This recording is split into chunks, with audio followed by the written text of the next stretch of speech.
Konnichiwa दोस्त, तो कैसे हैं आप सभी लोग। होप सभी लोग अच्छे होंगे। तो आज मैं फिर से आ गया हूँ एक नए वीडियो के साथ। एंड आज की वीडियो में मैं फिर से एक्सप्लेन करने वाला हूँ टू योर इटर्निटी के एपिसोड 4 और 5 को। तो ये एनिमे जितना ही आगे बढ़ते जा रहा है उतना ही इंटरेस्टिंग होते जा रहा है, और आप ये देखने के बाद समझ सकते हैं कि ये असल में कैसे अपनी स्टोरी लाइन में घुस रहा है, ये आप खुद ही समझ सकते हैं। तो चलिए बिना किसी देरी के वीडियो को शुरू करते हैं। तो एपिसोड 4 के शुरू में हमें दिखाया जाता है कि पेरुना जो है वो सपने में एक फ्लैशबैक दिखती है, जहाँ पे उसे उसकी बड़ी बहन एक पेड़ के पास छोड़ गई एंड बोला कि जब तक मैं ना कहूँ तब तक तुम बाहर मत निकलना, एंड ये कुछ खाना और पानी है। एंड फिर जब वो गांव में वापस जाती है तब सुनती है कि उसके वजह से उसके बहन ने वो बलिदान दे दिया है, वो स्पिरिट बेयर वाला। एंड उसका सपना टूट जाता है एंड वो रियलाइज करती है वो सपना देख रही थी। एंड यहाँ पे जो मार्च है एंड वो डॉगी था, पप्पी था, जिस खुशी कहते हैं वो मार्च, तो उसके साथ खेल रहे हैं। एंड वो अचानक से ख्याल करते हैं कि उनके बाजू में जिसने मार्च को सिलेक्ट किया था, जिस बुरी औरत ने स्पिरिट बेयर को बलिदान चढ़ाने के लिए, वो बैठी हुई है। एंड पेरुना पूछती है आप यहाँ पे क्या कर रही है। तब वो बुरी औरत कहती है कि मैं असल में एक क्रिमिनल हूँ और यानोमे के जो लोग हैं वो मुझे पकड़ के ले गए थे नीनान्ना में, एंड वहाँ पे जो स्पिरिट बेयर का रिचुअल है उसके लिए एक लड़की को सिलेक्ट करने का था। ये असल में कोई भी ऐसा ज़रूरी रिचुअल नहीं है।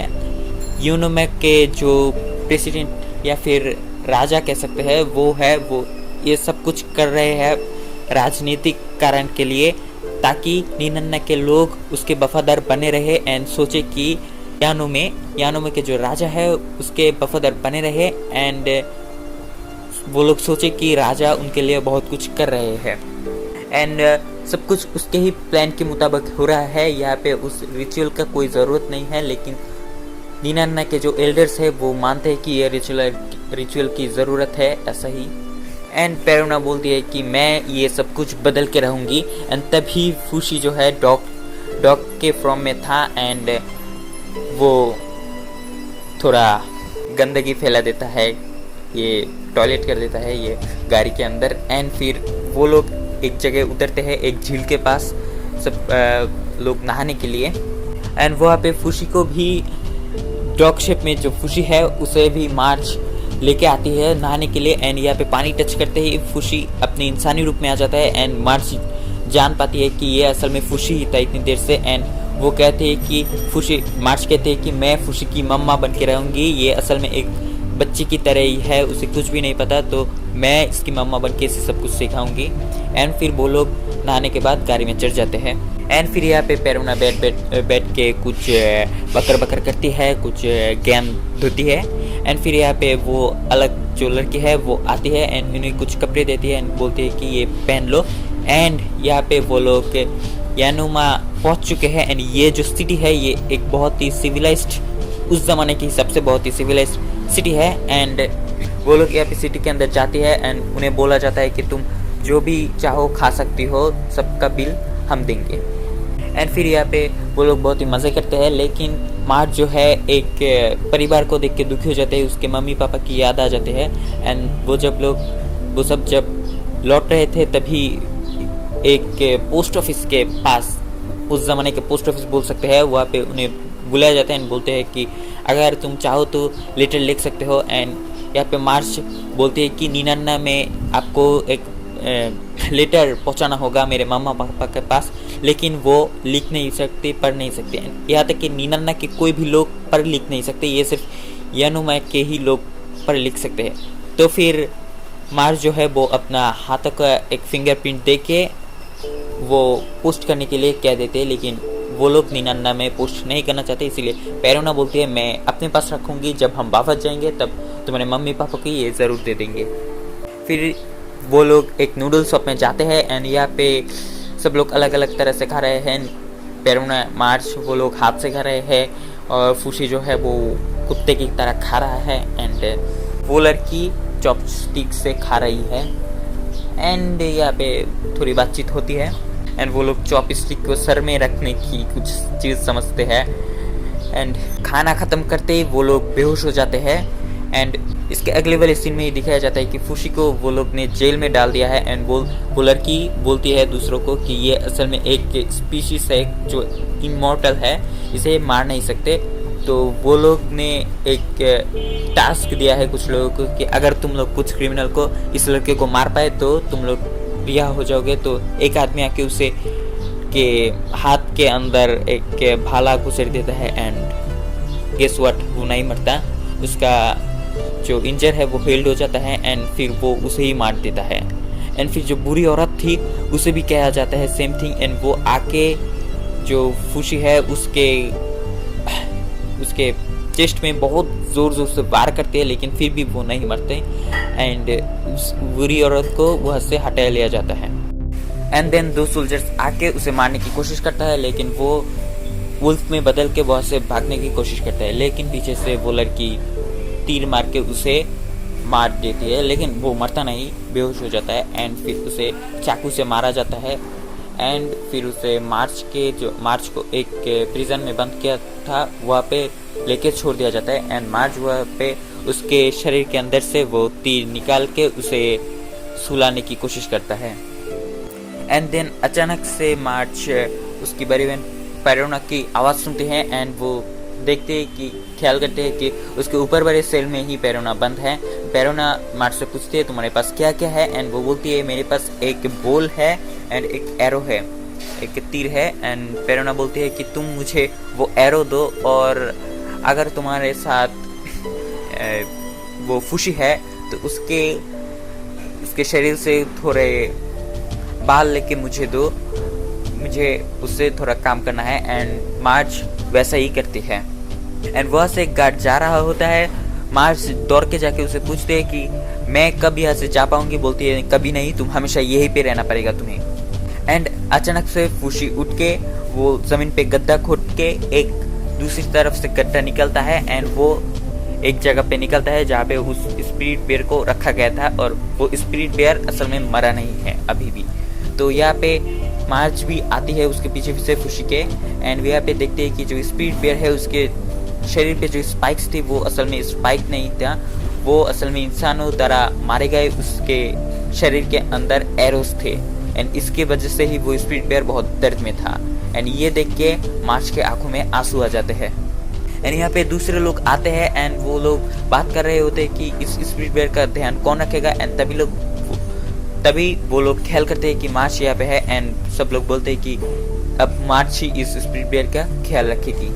एंड देन दूसरे सिनेमा में दिखाया जाता है कि पेरोना जो है वो सोते हुए सोच रही है कि एक प्लान बना रही है कि वो कैसे यहाँ से भागेगी। पहले तो उस बुरी औरत के बीमार होने की नाटक करेगी, फिर एक गार्ड को मार के उसके पोशाक लेके वो ड्रेस लेके वो वहाँ से निकलेगी एंड स्पीड बेयर जो है उसके एक आग को लेके वो फिर नीनान्ना में अपने गांव वापस चले जाएगी एंड वहाँ पे सबको दिखाएगी कि वो स्पीड बेयर मर चुका है, अब ये जो रिचुअल है इसकी कोई ज़रूरत नहीं है, ऐसे वो सब ठीक कर देगी। एंड फिर हमें दिखाया जाता है कि मार्च जो है वो स्पीड बेयर का ध्यान रख रही है एंड जो पेरोना है वो भी काम कर रही है। बहुत दिन ऐसे बीत जाते हैं एंड एक दिन अचानक से वो ख्याल करती है कि मार्च जो ध्यान रख रही थी स्पीड बेयर का वो अचानक से मर जाता है।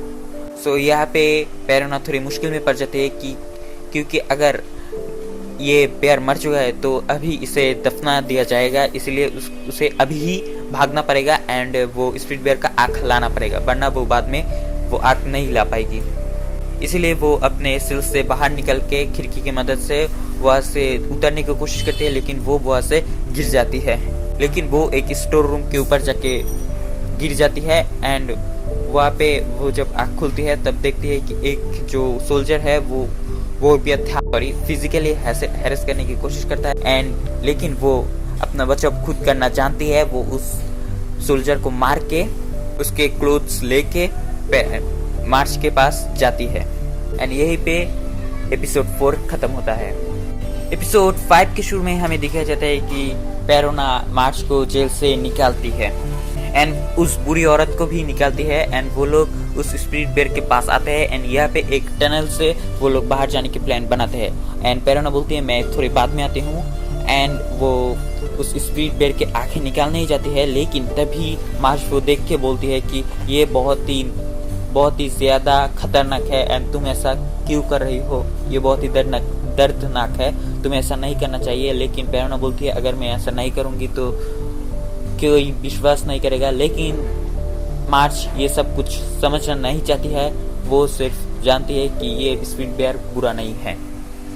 फिर भी पेरोना उसे समझाने की कोशिश करता है कि अगर इसके आँख ले जाए तो वह पे 99 और मार्च के जैसे बच्चों को बलिदान नहीं दिया जाएगा। लेकिन फिर भी मार्च बोलती है कि ये बहुत ही हॉरिबल है।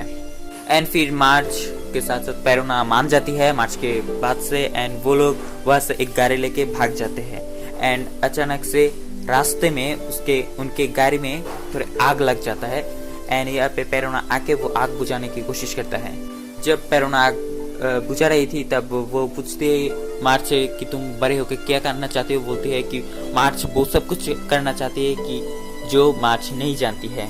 एंड ये सब बातें करने के बीच में ही अचानक से बाहर से तीर चलना शुरू हो जाता है एंड यहाँ पे एक बहुत ही घमासान फाइट शुरू हो जाता है। राजा के जो सोल्जर्स है एंड वो लड़की है वो मार्च एंड बाकी सब के पीछा कर रही है।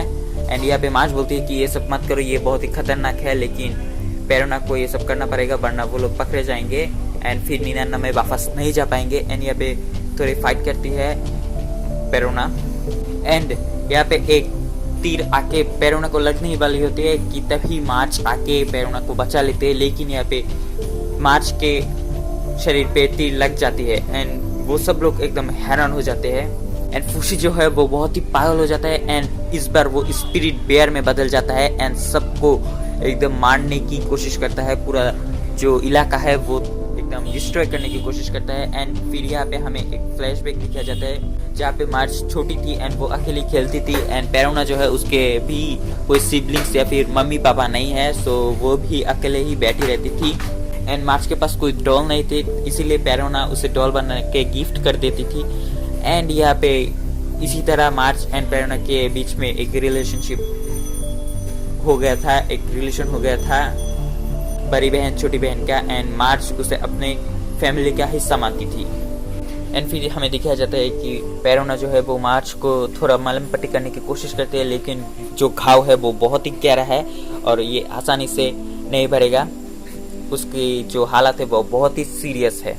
मार्च बोलती है कि क्या यहाँ पे फुशी है, फुशी को मेरे साथ रहने बोलो, हम सब लोग गाँव फिर से वापस जाके बहुत ही मस्ती करेंगे। एंड फिर मार्च चुप हो जाती है एंड मार्च ने एक गिफ्ट बनाया था पेरोना के लिए, वो पेरोना लेके बोलती है ये बहुत ही अच्छा है, लेकिन मार्च कोई जवाब नहीं देती, यानी कि मार्च मर चुकी है।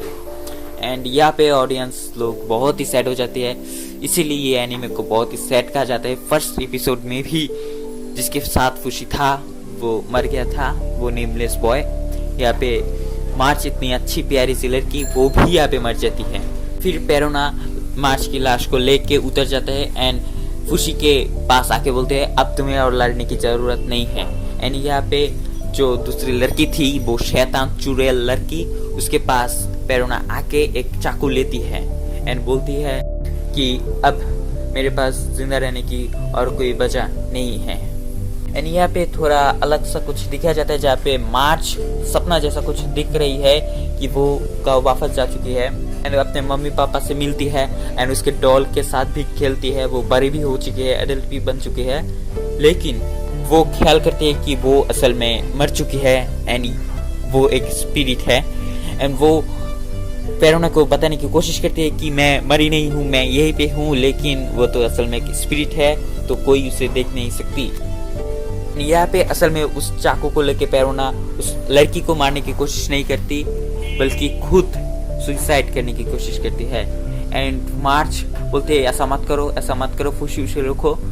एंड यहाँ पे फुशी आके पेरोना को रोक लेता है एंड फुशी भी रो पड़ता है एंड फिर वो स्पिरिट बेयर में बदल जाता है और पेरोना एंड जो मार्च है की लाश है उसको लेके 99 की तरफ रवाना हो जाते हैं। एंड हमें 99 में दिखाया जाता है सब लोग पेरोना को बहुत ही ढूंढ रहे थे पिछले 6 महीने से वो गायब है एंड वो लोग ख्याल करते हैं दूर से एक स्पिरिट बेयर आ रहा है एंड सब लोग डर जाती है। लेकिन जब उसके ऊपर से जो पेरोना है वो उतरता है एंड फुशी अपने ह्यूमन फॉर्म में आता है, तब सब लोग थोड़ा शांत होते हैं एंड मार्च के मम्मी पापा के पास पेरोना जाके वो जो लेटर था, अपना फिंगरप्रिंट दिया था मार्च ने, वो देती है एंड वो लोग बोलते हैं मार्च के मम्मी पापा कि ये क्या है। तब पेरोना कहती है कि ये मार्च का लेटर है, यहाँ पे लिखा है कि मार्च सही सलामत है। एंड पेरोना रो पड़ती है कि मैं मार्च को बचा नहीं पाई, लेकिन एंड उसकी मम्मी एंड पापा भी रो पड़ते हैं मार्च के। एंड यहाँ पे थोड़ा इमोशनल सीन हो जाता है।